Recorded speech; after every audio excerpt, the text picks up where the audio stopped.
Welcome to the channel, everyone. I hope you all are doing well today, and to all my new supporters joining us, welcome to the family. Today, I will be checking out American things Europeans can't understand. That Europeans can't understand.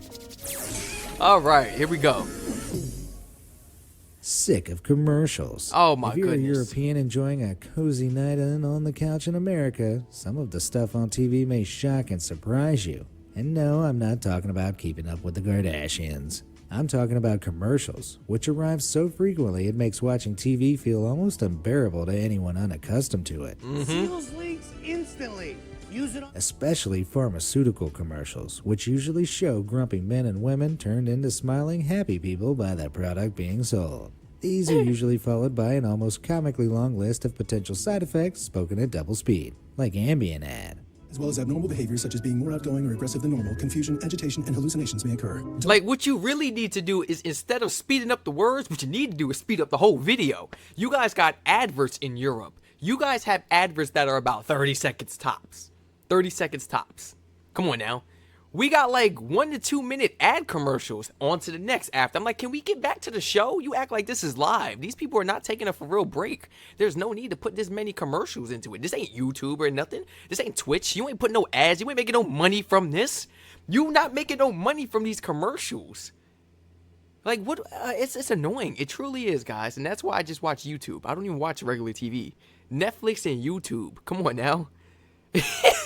If I'm going to have to watch some type of ads or mini commercials, I'd rather support my creators on YouTube and Twitch. As well as abnormal behaviors such as being more outgoing or aggressive than normal, confusion, agitation, and hallucinations may occur. Don't take it with alcohol as it may increase these behaviors. Allergic reactions such as shortness of breath, swelling of your tongue or throat may occur and in rare cases may be fatal. Side effects may include next day drowsiness, dizziness, and headache. In patients with depression, worsening of depression, including risk of suicide, may occur.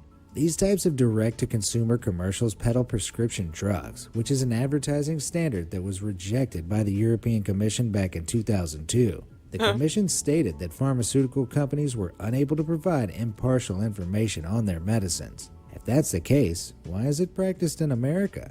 To put it simply, there's simply never been a federal law passed to outlaw the practice. This is in no small part thanks to the fact that direct-to-consumer drugs and their accompanying ads are a huge business. Yeah. And in America, whether it's right or wrong, the rules tend to follow the money. Europeans might actually need a pill for the headache all those ads give them. May cause drowsiness, loss of limbs, telepathic powers, and a violent hatred of cheese. No place like home. Let's say you're a European who's just moved over to America. You found a house in a nice residential neighborhood, and you're going through your bills. Rent, water, gas, electric, all seems in order. But wait a second.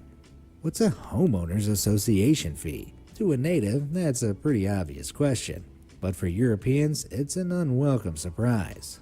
These fees contributes to the local Homeowners Association, which is somewhat like a neighborhood watch, but managing funds to be reinvested into the community. It goes towards things like residential maintenance and common spaces, which keeps residents happy and property values up. With around 24% of all Americans living under a Homeowners Association, they pay $200 to $300 on average per month in fees to these entities. This is new. I've never heard of this before. I've never heard of this before, nor are we paying these fees. Oh, this is new. Okay. It must not be everywhere in America. Certain states. Now, while some Europeans might struggle with this concept, it was a form of governance that was actually invented by France back in 1804.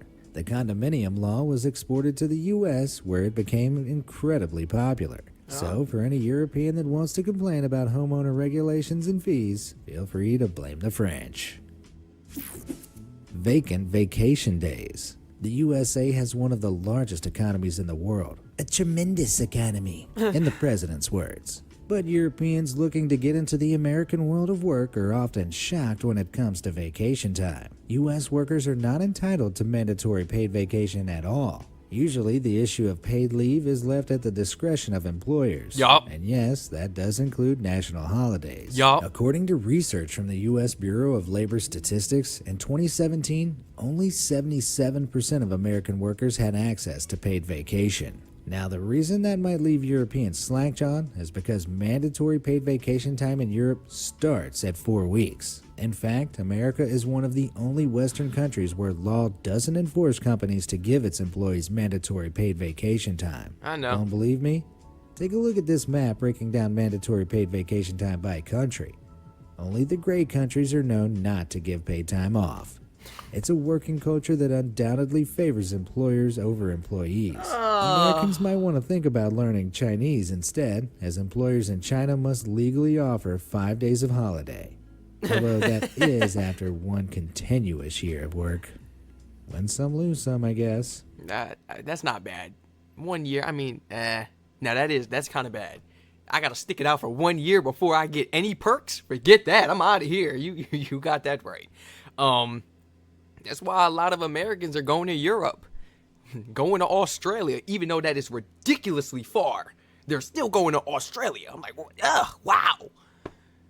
Going to Canada. Florida man. If the American states could be looked at as a dysfunctional family, then Florida would be the weird uncle who once ran away with the circus and wrestled a tiger. The Sunshine State is the third most populous state in the USA and receives over 100 million visitors year on year. With so many people living between Miami Beach, Disneyland, and Pensacola, a little crazy is bound to be found on the fringes of society. Oh, yes. What Europeans aren't prepared for are the crazy antics of Floridians that make daily headlines. From Florida man believed that he was half man, half dog in March 2019 to Florida man robs bank, strips naked, then runs down the street throwing stolen money everywhere in July 2017. Wait, whoa. Can we go back? What's wrong with that? Can we free him?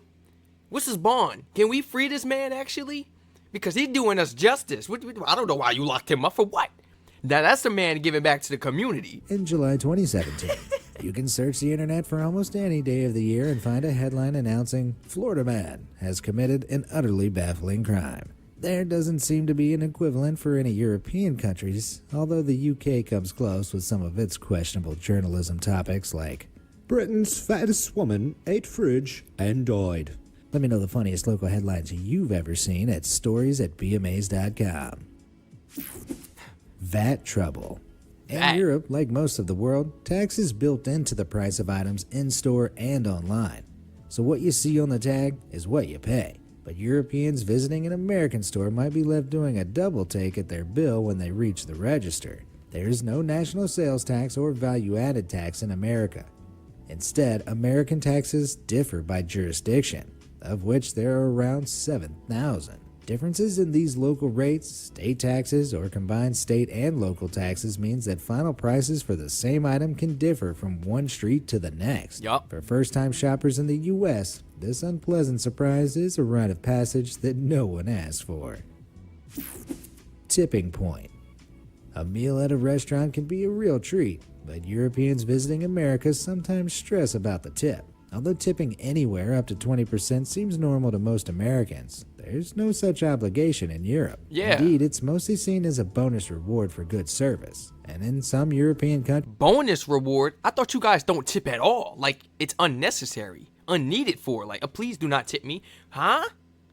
I mean, the waitresses and waiters are getting paid enough out there in Europe. But let him finish talking. Indeed, it's mostly seen as a bonus reward for good service. And in some European countries, it's even considered rude and excessive to leave a tip. Yup. The American federal government, however, states that tips can be used to satisfy the difference between the employee's hourly wage and the standard minimum wage.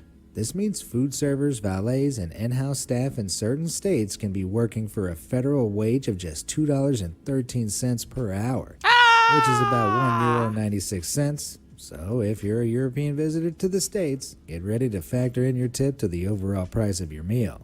Okay, I don't think it's that low. You know, I think like the minimum wage for the waitresses and waiters was about like $8 to $12. $8 to $12, like $12.50 an hour.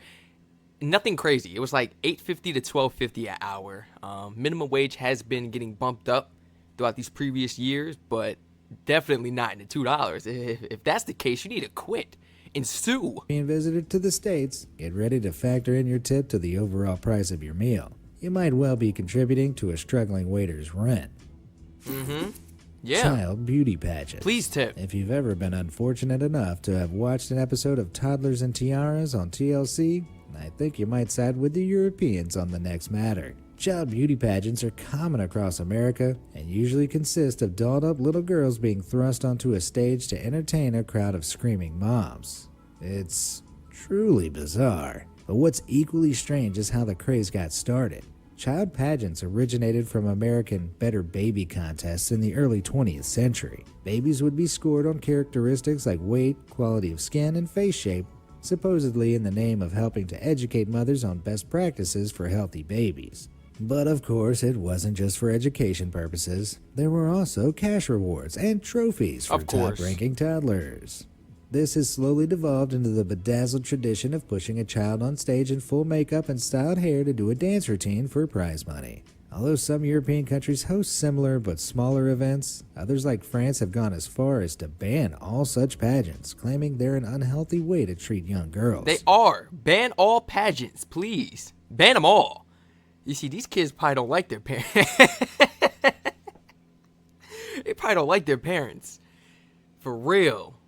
I don't know how fathers usually act towards this type of stuff. I know they tend to not care as much unless you are truly dedicated with, with this. There's nothing wrong with that, but it's usually the mothers that take it up a notch. And they be the ones, come on, hurry up, put your makeup on, get your hair done, let's go, get on the stage, come on. All right, look, are you my mother or are you my business partner? What's going on? Is there even love in this relationship? Like, what? You just throwing me around. You get on the stage. It's like they try to live their dreams within you. Force their old dreams that they didn't succeed in and throw it on to their kids. A lot of parents do that. Trying to live their childhoods again. Stop it. Ban all such pageants, claiming they're an unhealthy way to treat young girls. If you ask me, their general creepiness alone should be enough to slam the brakes on child beauty pageants. She look like she's boo-boo? 30. No thanks.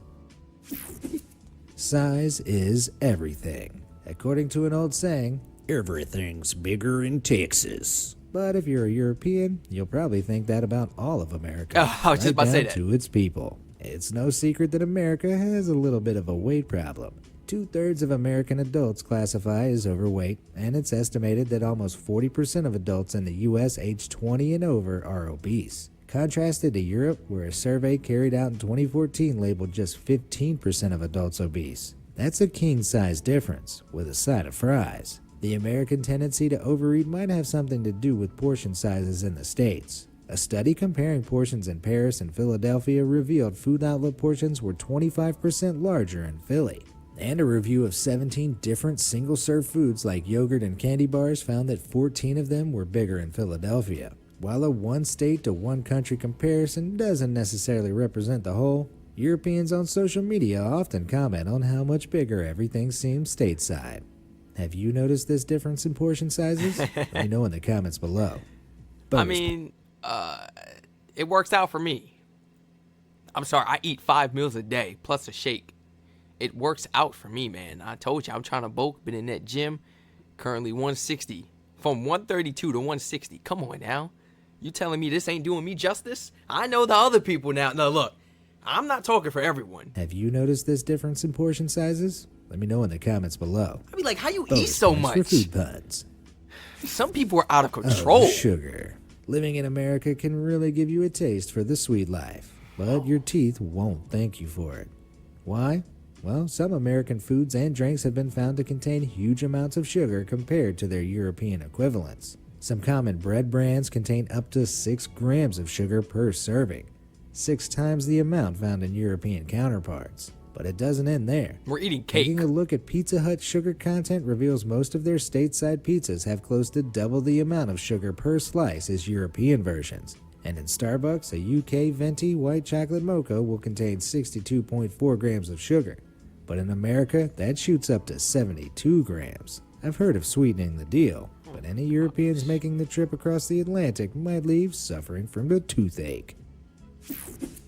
Gaps in the market. European standards of building a public restroom involve plenty of privacy, mainly in the form of cubicles with doors that are more door than gate. Oh, hold on a second. I know you guys not gonna like this. Look, if somebody wanted to, they could get on their hands and knees and peek under your stall while you are using the Johnson. And they could climb on top right here. This goes for all schools and restaurants, your public airports, train stations, bus stations, all that. They could jump right on the top of your stall door too and just peek over and look at you. Hello, what you doing? Like, Involve plenty of privacy, mainly in the form of cubicles with doors that are more door than gap. Seems obvious, but it's a standard that Americans just can't seem to adopt. With ridiculously large gaps at the top, bottom, and sides, it makes for a truly uncomfortable first visit to an American toilet for unwitting visitors. On their first time, Europeans are left feeling especially susceptible to unwelcome visitors and peeping Toms. Some people even resort to taping up the gap to prevent prying eyes looking in. But as strange as the design seems, there are some theories as to why Americans build their stalls this way. For a start, high floor gaps allow for easier cleaning, and they do make it simpler to pass toilet paper from one cubicle to another. On top of that, the vertical gaps act as a deterrent for anyone thinking of doing anything naughty. Let's stop normalizing these type of things. Stop. What did you pass in toilet paper under the stalls for? I don't know you. You didn't wash your hands. I don't want that. Be prepared. How about you go in the stall and check first? See if you got enough toilet paper. If not, you could go to one of the other ones and use that one. If you're comfortable with the stall you have, if you happen to clean the toilet or whatever, prep it to how you would like before using the bathroom, go take some toilet paper from another stall and bring your happy behind back to your stall. Stop asking people for toilet paper. That's never happened to me, but I've heard it in public. Hey, man. Sorry to bother you. My name's John. You think what are you introducing yourself for? On top of that, the vertical gaps act as a deterrent for anyone thinking of doing anything naughty behind closed doors. But there's always the chance you might accidentally get a real eyeful. Maybe just close your eyes before entering any American restrooms. Triggered.